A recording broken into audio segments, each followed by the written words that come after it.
Il faut partir d'un fait. C'est-à-dire qu'au moment de la mise en place de cette loi interpellative, qu'est-ce que cherchait le groupe parlementaire de PASTEF? Parce que l'interprétation que nous avions de cette loi d'amnistie, nous comprenions que les gens voulaient protéger les assassins, les tueurs et les tortureurs.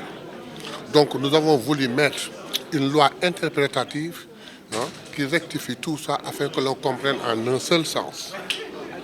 Bien, nous avons fait une loi interprétative, nous sommes passés par toutes les procédures jusqu'à la voter au niveau de l'Assemblée nationale. Mais qu'est-ce qu'a dit le Conseil constitutionnel? Il a rejeté l'article 1.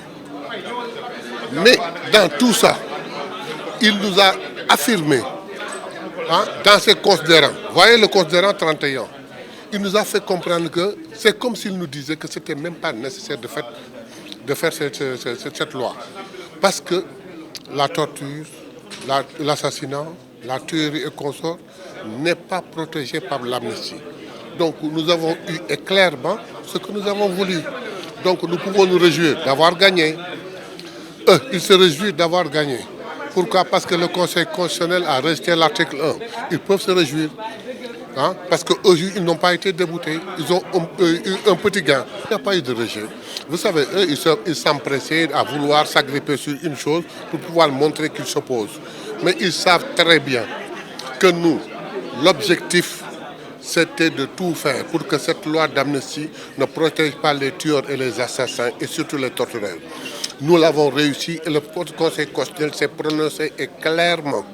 Maintenant, à partir de cet instant, aujourd'hui, toute victime peut aller porter plainte et une enquête sera ouverte. Donc nous avons gagné, nous n'avons aucun problème. Ensuite, le problème n'est pas soit de gagner ou de faire perdre quelqu'un. Le problème est de rendre justice. Le problème est de rendre justice pour des faits qui se sont déroulés de 2021 à 2023.